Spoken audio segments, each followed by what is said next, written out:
Black politician, black politicians.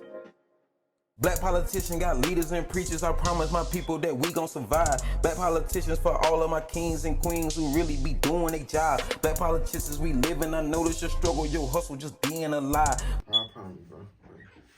It's Black Politicians TV. I am Kilo Million, and I'm here with King Key Ori to tell my story. You did, but I just wanted to bless the mic, bless the time, bless the beginning of it with a little bit of something I had to get off my chest. See, devil back up off me. No, I ain't going. Fighting with my life, Michael Jai, Yahweh on it. Speeding through the pain with the dash like I'm Sonic. Jesus saved souls, and that's all I really want.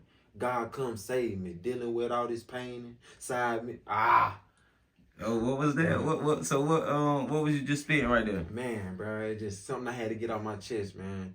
Like, these 2 years, bro, it's been real hectic. You know what I'm saying? So it's an honor to be here and just be able to share my life and share my story, to be able for me to open up and express myself. So if a lot of people don't know you, like, where are you from? I'm from Lumberton, North Carolina, Old Wobble Road. Can you tell us a little bit about that?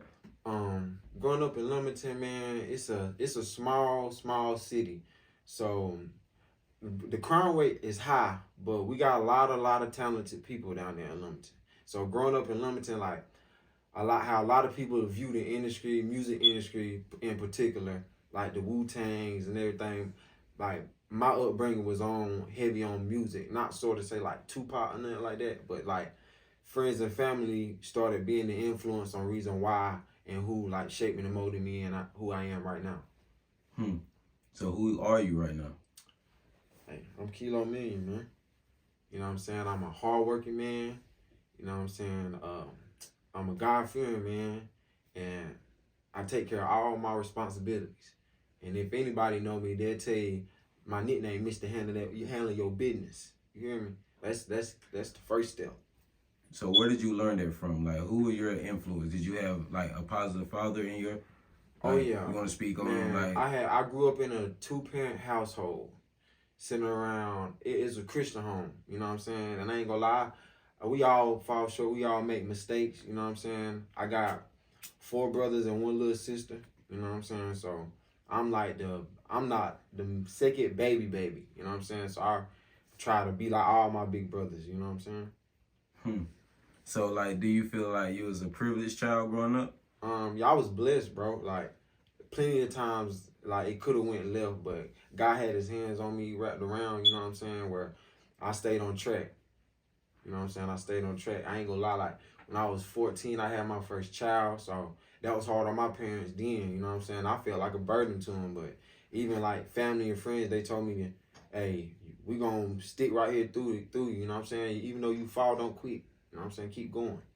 So, how did you have your first child at 14? Man, just want to be grown. You know what I'm saying? Wanting to follow and do what everybody else did. You know what I'm saying? My parents was working all the time. You know what I'm saying? Just to provide. So you know what I'm saying? They was gone. So I wanted to be grown and hard headed like any other typical upcoming kid. You know, trying to follow the crowd. Honestly, to tell you the truth. So when that reality hit you, like, when did you realize that reality hit you on having a child at 14?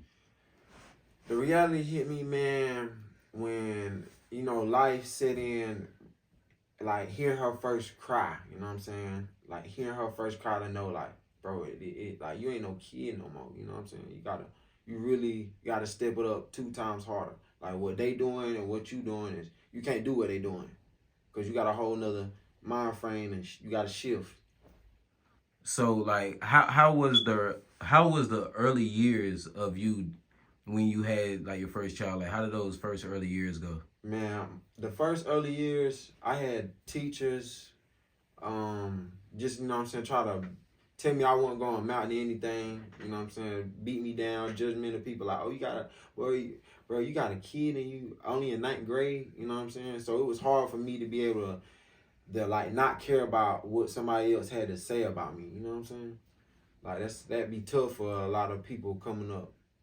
Because a lot of people talk about single mothers when they have kids at a young age. a lot of people don't talk about the single fathers when they have kids at a young age. So do you want to talk about like that responsibility and like The responsibility of being young and being a single father? I just want to say, you got to do what you don't want to do to be able to stay on course. You know what I'm saying? Don't give up and don't, you know what I'm saying, feel like, but just because people look at you different that, oh man, I'm nothing. No. You know what I'm saying? Everybody mess up. You know what I'm saying? Get back up, keep going. when is the time that you messed up and you said, I'm gonna keep going?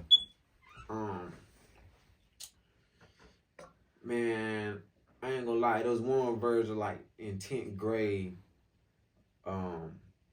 My baby mama was just completely giving up, and it was just hard on me. So I started like shifting away, following the wrong crowd. You know what I'm saying? Being out late. You know what I'm saying? Knowing I got school the next morning and still had to get up for work. You know what I'm saying? So it's just those were times where I was thinking like, man, I want to be just like them. You know what I'm saying? I want to be able to breathe. You know what I'm saying? Not feel like, oh, I'm obligated to keep schoolwork. You know what I'm saying? I wanted a chance to breathe. But that ain't got nothing to do with life right now. You know what I'm saying? It's all about knowing who you are as a person. So did having a kid at your age, did it take away from like sports and prom or? Man, it crushed all that. Hey, it crushed all that. Sports. I wanted to play basketball, man. But me having a kid at a young age, you know, I had a sacrifice. You know what I'm saying? I could have still played ball, but that's a big sacrifice. You going to school, you know you need a job, you know what I'm saying, and you got practice and trying to. I couldn't know. I just said, man, I'ma get through high school. Get through high school. My first job, bro, was Highway 55 in Lumberton, by the old Kmart. And how was that job? Man, I ain't gonna lie, that job was fun. That's how was fun, bro. I worked with you. Hey, yeah, for real. Hey, you know, bro, that job was fun, bro. Like, I would go to school, right? And, like, I wouldn't even eat at school. I'm gonna be honest with you, bro. I'll sit and look at the table, don't eat nothing. Because I already know when I get to work, boy, I'm grubbing down. I ain't gonna lie. So what is something that you used to make? Man, it was called these po' boys.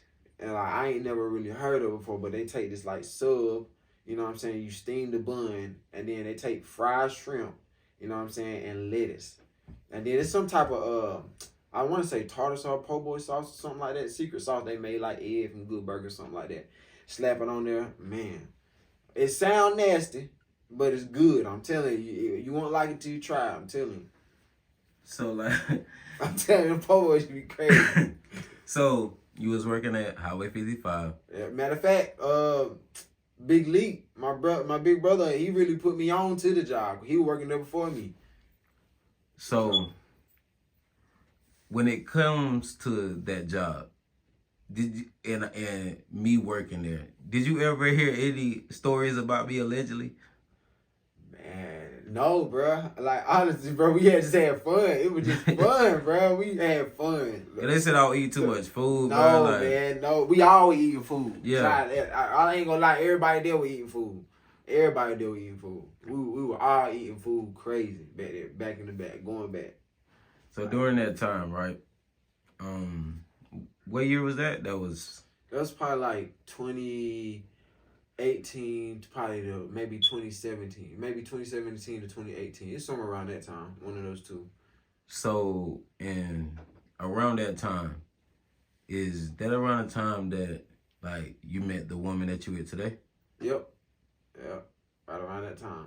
And how did that play out? And what mental mindset was you in during that time?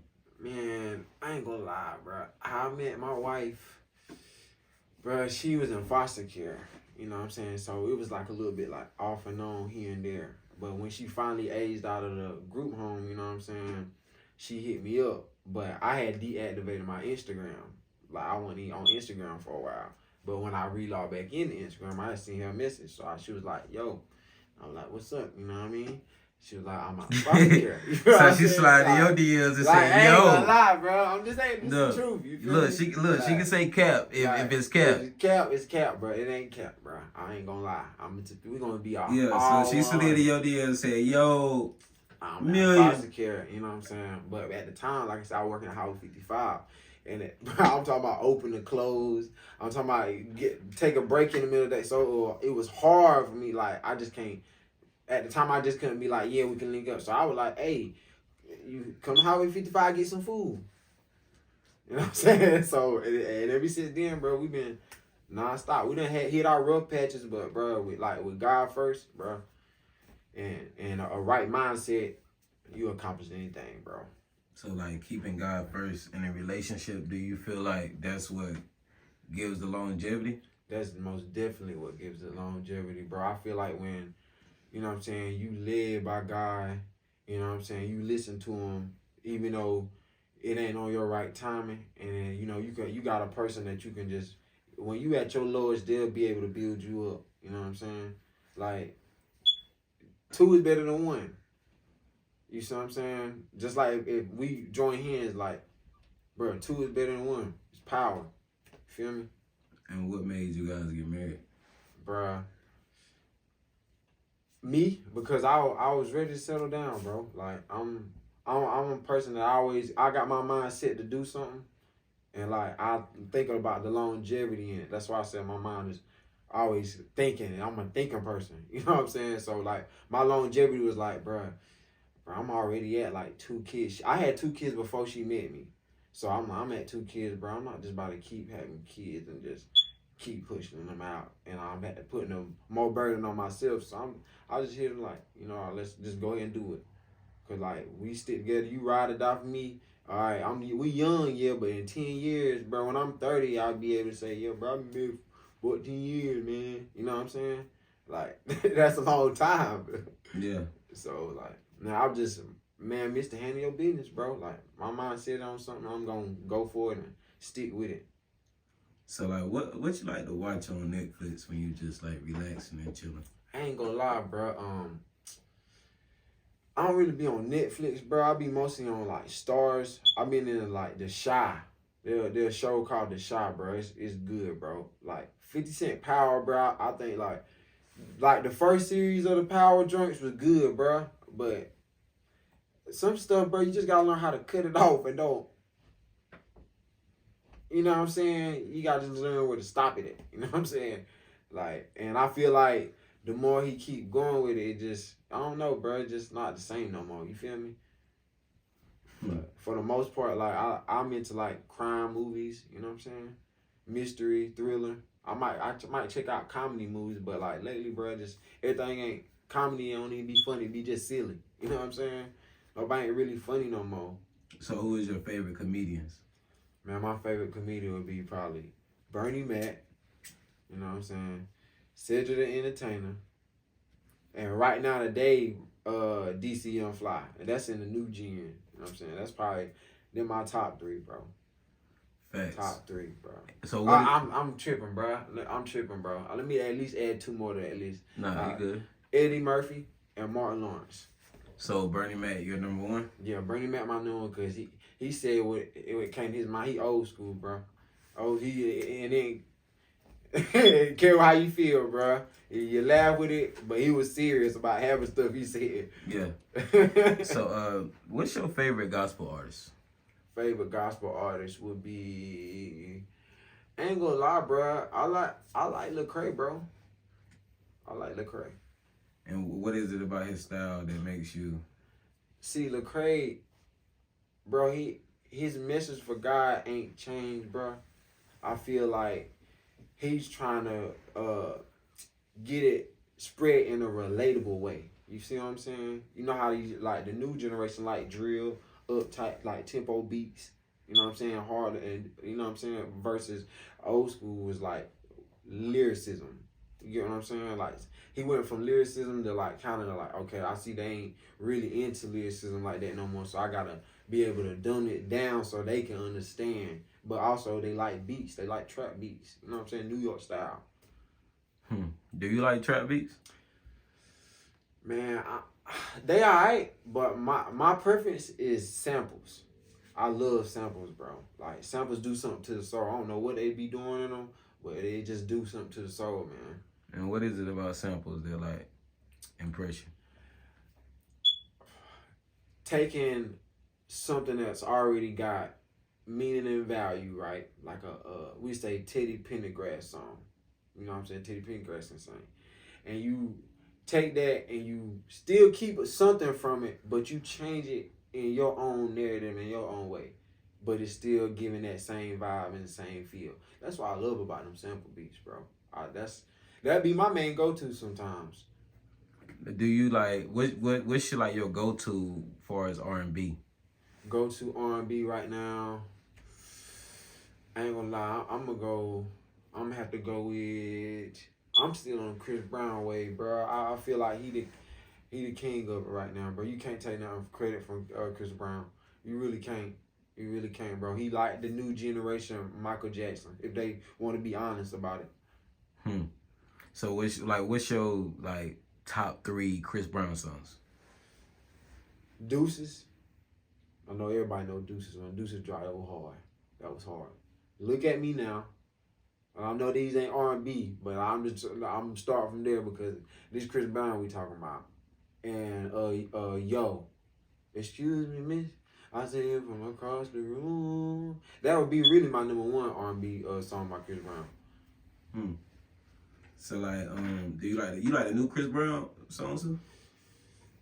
I feel like, yeah, he's great. Like the new Chris Brown, it's great, but it ain't. You know what I'm saying? It ain't gonna never be what it was. You know what I'm saying? But I understand it because he got to find a way to reach it to the next gen. You know what I'm saying? He got to figure out a way to reach it to them, and this how they liking it.